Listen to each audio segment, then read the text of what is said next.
एक बार की बात है, असुरों के बार बार आक्रमण से सभी देवता खिन्न होते हैं। वो ब्रह्मा जी के पास पहुंचते हैं। वहां पहुंचकर सब एक एक करके उनसे निवेदन करते हैं। अग्निदेव कहते हैं, हे ब्रह्मदेव, बार बार असुरों का प्रहार होता है हम पे। कभी देवी आकर बचाती है तो कभी कोई और। वरुण देव भी कहते हैं, किंतु ऐसा कब तक चलेगा? हमें लगता है हमारे साथ कोई नेतृत्व करता हमेशा रहे। ब्रह्मा जी समझ नहीं पाते। वो कहते हैं, नेतृत्वकर्ता से क्या तात्पर्य है आप सभी का? तो वरुण देव कहते हैं, हमारा ये तात्पर्य है कि कोई तो हमारा भी अध्यक्ष हो, देवताओं का देवता, प्रथम पूज्य, जिससे हम सभी मार्गदर्शन ले सकें। इंद्रदेव भी कहते हैं, हाँ ब्रह्मदेव, क्योंकि सबसे पहले आक्रमण सदैव स्वर्गलोक को झेलना पड़ता है। ब्रह्मा समझ जाते हैं कि समस्या आने वाली है प्रथम पूज्य को चुनने की। वो सोच विचार में डूबे ही होते हैं कि इंद्रदेव बड़े ही घमंड के साथ कहते हैं, निसंदेह मैं ही प्रथम पूज्य बनूंगा। ये गुण सिर्फ मुझ में है। पवन देव भी एकदम से बोलते हैं, यदि मैंने वायु का प्रवाह रोक दिया तो आप निस्तेज हो जाएंगे। नेतृत्व का गुण बस मुझ में है। देखते ही देखते सभी देवता आपस में लड़ने लगते हैं। सब में होड़ मच जाती है प्रथम पूज्य बनने की और अपने अपने वाहनों के शक्ति परीक्षण की। सब महादेव को भी अपना गुण बताने लगते हैं। अग्निदेव कहते हैं, महादेव, आप तो देवों के देव हैं। आप भी सबको बताएं कि नेतृत्व हर एक के बस का नहीं है। इंद्रदेव भी कहते हैं, मेरे पास तो इरावत है, स्वर्गलोक मेरा है, देवताओं में प्रथम पूज्य तो मैं ही बनूंगा। महादेव भी ये सब चुपचाप देख रहे होते हैं। अचानक से ब्रह्मा जी कहते हैं, महादेव, अब आप ही इसका समाधान करें। ये लड़ाई देखकर बाकी देवता एक ही स्वर में बोलते हैं, हाँ महादेव, हमारी शंका का समाधान आप ही कर सकते हैं। वो कौन है जिसकी पूजा सबसे पहले होनी चाहिए? महादेव असमंजस में पड़ जाते हैं। वो पार्वती की तरफ देखने लगते हैं। दोनों एक दूसरे को देखकर मुस्कुराते हैं। वो कुछ बोलने ही वाले होते हैं कि कार्तिकेय बोल उठता है, कोई और क्यों? प्रथम पूज्य तो मैं ही बनूंगा पिताश्री, मैं आपका पुत्र हूं। ये सुनकर मां पार्वती और महादेव दोनों ही हंसने लगते हैं। तभी वहां नारद मुनि भी आ जाते हैं, उनके साथ अगस्त ऋषि भी। नारद मुनि कहते हैं, नारायण नारायण, प्रथम पूजनी के नाम को लेकर चिंतन हो रहा है प्रभु, ये सरल नहीं। अब ऋषि अगस्त ही इस पर प्रकाश डाल सकते हैं। ये सुनते ही महादेव प्रसन्न हो जाते हैं और कहते हैं, अति उत्तम ऋषिवर, अब आप ही बताएं कैसे प्रथम पूज्य के नाम का निर्धारण किया जाए। अगस्त ऋषि कहते हैं, प्रणाम महादेव, प्रणाम ब्रह्मदेव। हमें सभी के बीच प्रतिस्पर्धा रखनी चाहिए। जो जीतेगा वही देवताओं को दिशा निर्देश दे सकेगा, प्रथम पूज्य बनेगा।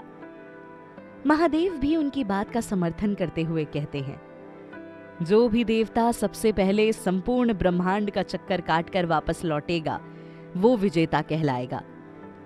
ये सुनकर सूर्यदेव हंसकर कहते हैं, मेरे पास 7 घोड़ों का रथ है, सिर्फ मैं ही जीतूंगा। महादेव कहते हैं, इसका निर्णय अब प्रतियोगिता के बाद होगा। अब आप सभी लौट जाएं और प्रतियोगिता की तैयारी करें, इसका निर्णय हो जाएगा।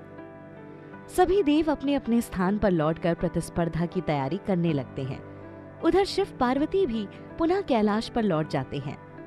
महादेव कहते हैं, जो योग्य होगा वो जीत जाएगा, आप निश्चिंत रहें। अगले दिन सभी देवता अपने अपने वाहन के साथ आ जाते हैं।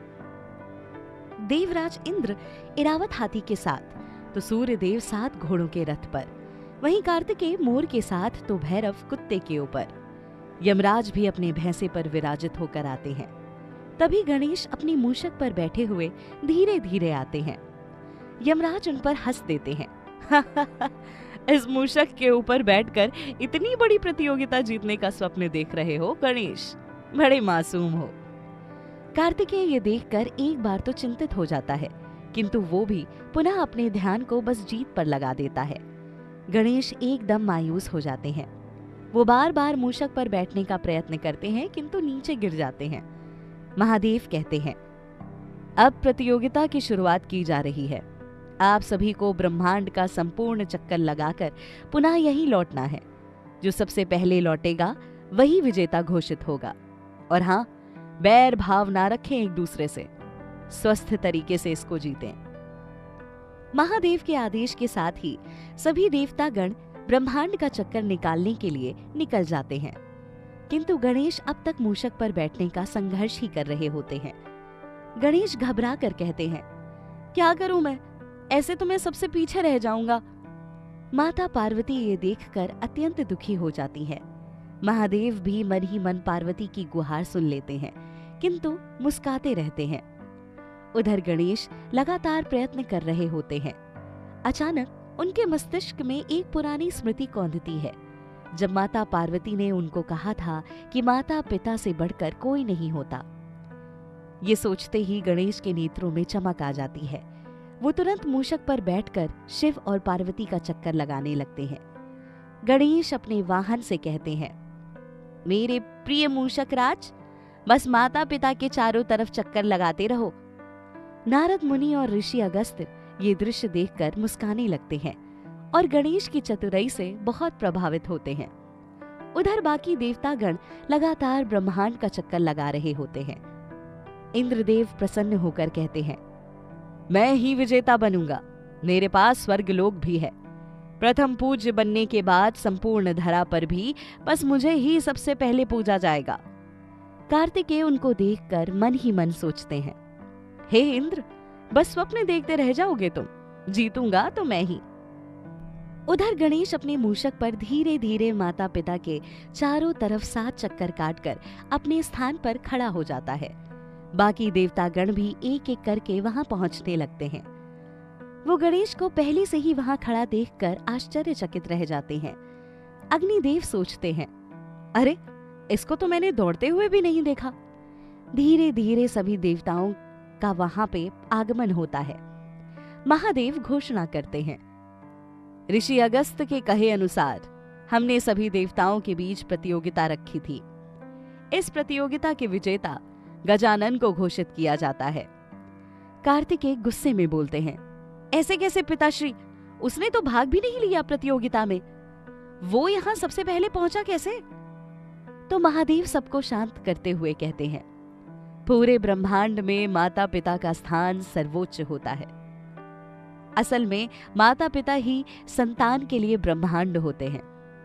गणेश ने माता पिता की परिक्रमा पूरी करके सबसे पहले अपने स्थान को ग्रहण किया, इसलिए समूची धरा पर उनको प्रथम पूज्य के रूप में पूजा जाएगा। सभी गणेश की जय जयकार करते हैं। ऋषि अगस्त्य उनको तिलक लगाते हैं।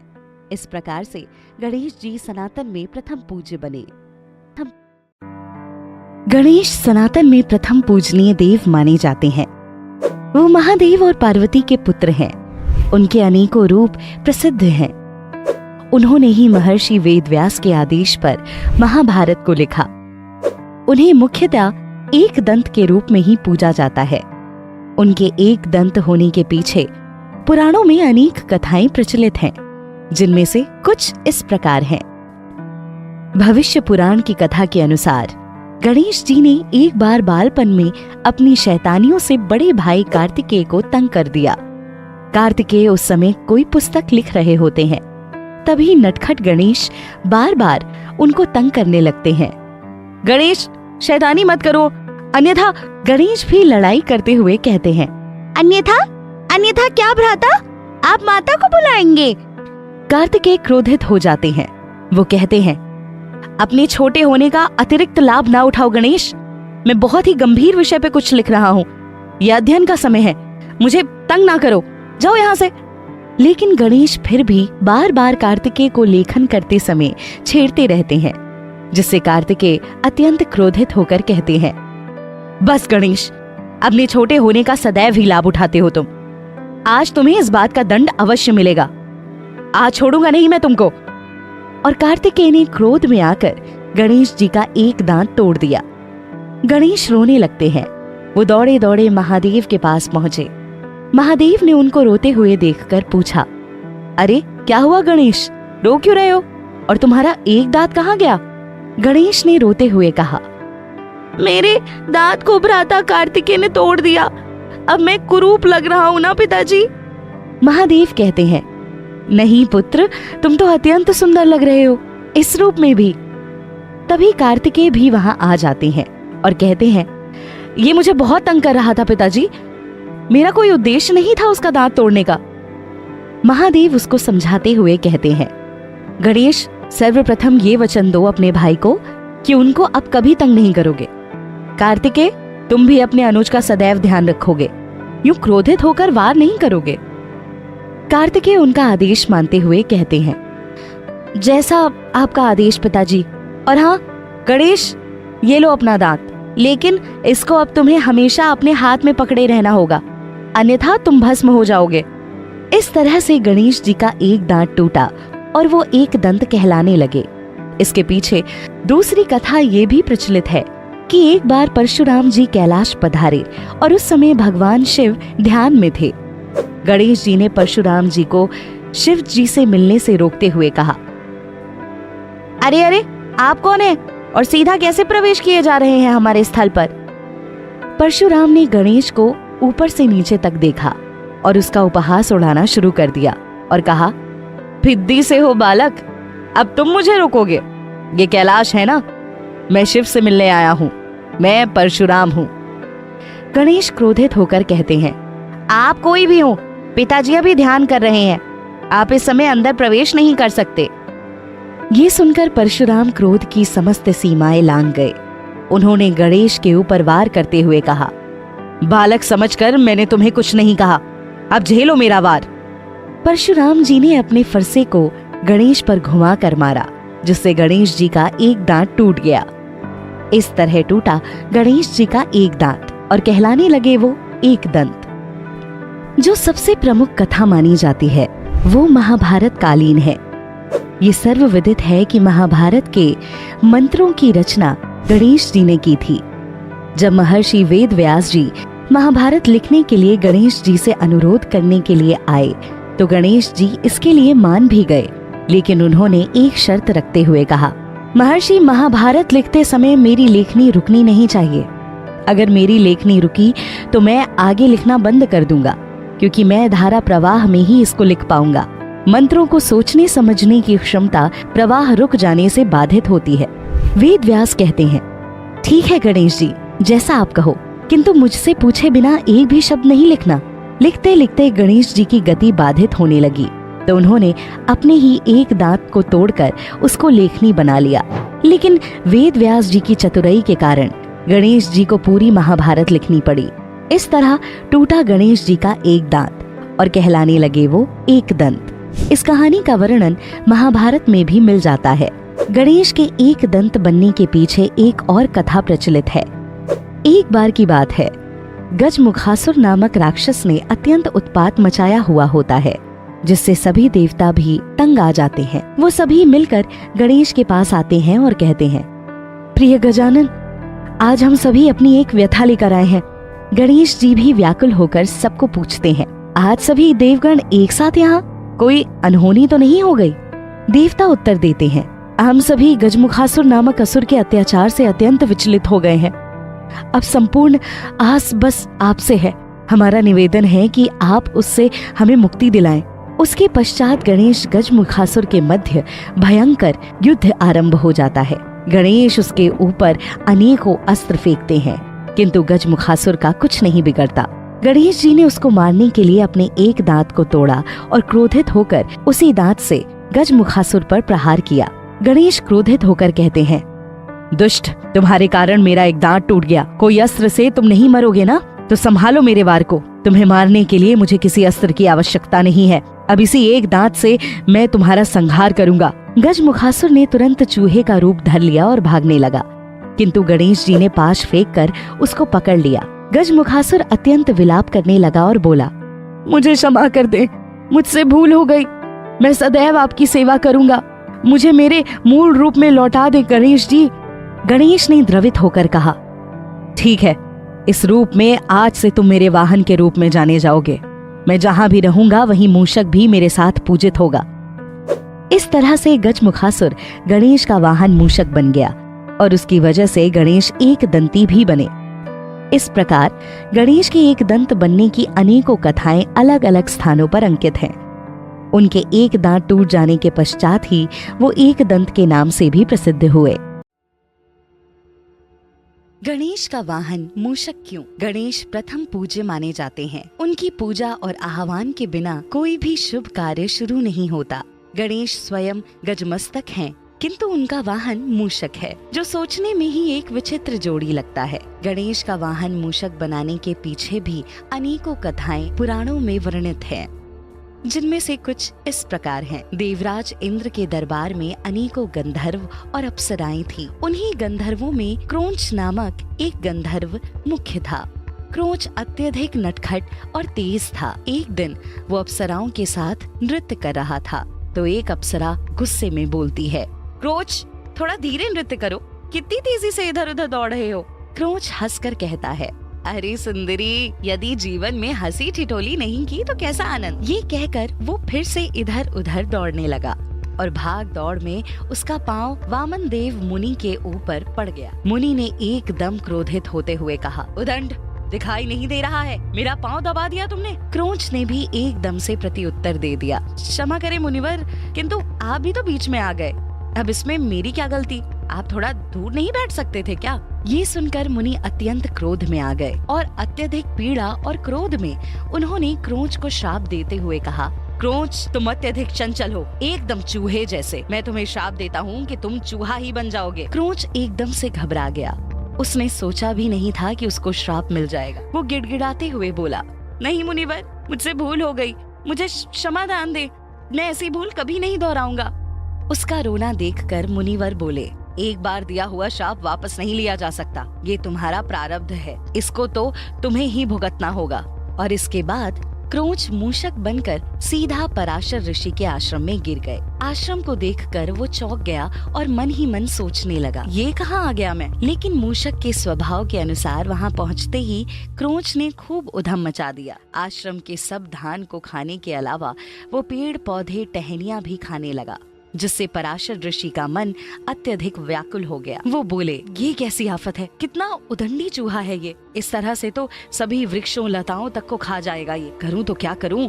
वो सोच ही रहे थे कि चूहे के आतंक से कैसे बचा जाए कि वहाँ गणेश स्वयं आ गए और उनको चिंतित देखकर बोले, प्रणाम ऋषिवर, आप इतने चिंतित क्यों हैं? ऋषि ने मूषक की संपूर्ण समस्या के बारे में गणेश को बताया तो गणेश ने हंसते हुए कहा, अब आश्रम को और अधिक हानि नहीं होने दूंगा मैं इस मूषक की वजह से। ये कहकर गणेश ने एक पाश बनाकर क्रोंच की तरफ फेंक दिया। क्रोंच और तेजी से दौड़ने लगा। गणेश बोले, भाग किधर रहा है क्रोंच, मेरे पाश में आना होगा तुम्हें। अब आगे आगे क्रोंच मूषक और पीछे पीछे गणेश का पाश। क्रोंच पाताल लोक तक पहुंच गया, किंतु पाश ने वहां उसको पकड़ ही लिया और गणेश पाश को अपनी तरफ खींचने लगे। गणेश तक पहुंचने में पाश में फंसा क्रोंच मूषक बेहोश हो गया। थोड़ी देर में जैसे ही उसको होश आया, उसने अपने आप को गणेश जी के सम्मुख पाया। वो घबरा कर बोला, मैं यहाँ कैसे आ गया प्रभु, मुझे क्षमा करें, मैं सदैव आपका वंदन करूंगा, मैं चूहा नहीं था, ये तो वामन मुनि के श्राप को भोग रहा हूँ मैं। और ये कहते हुए क्रोंच मूषक ने गणेश वंदन आरंभ कर दिया, जिसको सुनकर गणेश भावुक हो गए और उन्होंने क्रोंच को वर दिया, आज से तुम मेरे वाहन बनोगे क्रोंच और मेरे साथ सदैव रहोगे। इस तरह से प्रथम कहानी के अनुसार गणेश का वाहन मूषक बना। दूसरी कहानी सौरभ ऋषि से जुड़ी हुई है। सुमेरु पर्वत पर सौरभ ऋषि अपनी रूपवती और गुणवती पत्नी के साथ वहां रहा करते थे। वो इतनी अधिक सुंदर थी कि उसके रूप और यौवन की खबर इंद्रलोक तक फैल गई, जिसकी वजह से सभी गंधर्व और देव भी उस पर मोहित हो चुके थे। कुछ ने तो उनका अपहरण करने इंद्रलोक जाने का विचार भी कर लिया था, किंतु उसके सतीत्व और ऋषि के तेज की वजह से ये साहस कोई नहीं जुटा पा रहे थे। अंततः क्रोंच नाम के गंधर्व ने उनके आश्रम आकर ऋषि पत्नी का हरण करना चाहा। वो साहस जुटाकर सबसे बोला, ये कार्य मैं करूंगा, आप सब कुछ मुझ पर छोड़ दो। ये कहकर क्रोंच ऋषि के आश्रम पहुंच गया। उसको देखकर क्रोधित हुए ऋषि ने उसको श्राप दे दिया। दुष्ट गंधर्व, ऋषि पत्नी का अपहरण करना चाहता है। तू अभी से मूषक बन जा। तुझे अब सदैव चोरों की भांति छुप छुप कर रहना होगा। ये सुनते ही क्रोंच रोने और गिड़गिड़ाने लगा। मुझे क्षमा करें ऋषिवर, मैं देवताओं और गंधर्वों की बातों में आ गया था। मैं देवी का सम्मान करता हूँ। ये देखकर ऋषि बोले, तेरी अश्रुधारा से ज्ञात होता है कि तू सबकी बातों में आकर यहाँ आ गया। मैं अपने श्राप को वापस तो नहीं ले सकता, किंतु एक सुधार उसमें अवश्य कर सकता हूँ कि तू अपने मूषक रूप में ही सबसे अधिक ख्याति प्राप्त करेगा। ये दूसरी प्रसिद्ध कथा है। इन दोनों कहानियों के अतिरिक्त एक और कहानी अत्यधिक प्रचलित है, जिसका उल्लेख कई जगह मिलता है। इसके अनुसार गजमुखासुर नाम का एक बहुत ही शक्तिशाली राक्षस था, जिसकी वजह से चारों ओर त्राहिमाम हो रहा था। सभी देवता एक साथ मिलकर गणेश के पास पहुंचकर बोले, गणेश, आप तो प्रथम पूज्य हैं। आपके बिना कोई कार्य सिद्ध नहीं होता। गजमुखासुर के आतंक से अब आप ही हमें मुक्ति दिलाइए। गणेश बोले, आप चिंता ना करें, उस राक्षस का नाश मेरे हाथों ही लिखा है। ये कहकर गणेश उससे लड़ने पहुंच गए। दोनों गणेश और गजमुखासुर में भयंकर युद्ध हुआ। इस लड़ाई में गणेश का एक दांत भी टूट गया, जिससे क्रोधित होकर गणेश ने उसी दांत से गजमुखासुर पर प्रहार करते हुए कहा, दुष्ट, तुमने मेरे दांत को तोड़ दिया। अब इसी एक दंत से मैं तेरा संहार करूंगा। गजमुखासुर ने तुरंत चूहे का रूप धर लिया और भागने लगा, किंतु गणेश जी ने पाश फैलाकर उसको पकड़ लिया। गजमुखासुर अत्यंत विलाप करने लगा और बोला, मुझे क्षमा कर दें, मुझसे भूल हो गई है। मैं सदैव आपकी सेवा करूंगा। मुझे मेरे मूल रूप में लौटा दे गणेश। गणेश ने उसकी पीड़ा को समझा और कहा, गजमुखासुर, मैं तुझे तेरे मूल रूप में पुनः नहीं लौटाऊंगा, किंतु तेरे विलाप को देखकर मैं ये वरदान दे सकता हूँ कि इस रूप में आज से तुम मेरे वाहन के रूप में जाने जाओगे। मैं जहाँ भी रहूंगा वही मूषक भी मेरे साथ पूजित होगा। इस तरह पुराणों में अलग अलग व्याख्याएं दी गई हैं। गणेश की सवारी के रूप में मूषक के होने के लिए आज भी गणेश वंदन में मूषक का विशिष्ट स्थान है और मूषक को ही गणेश का मुख्य वाहन माना जाता है।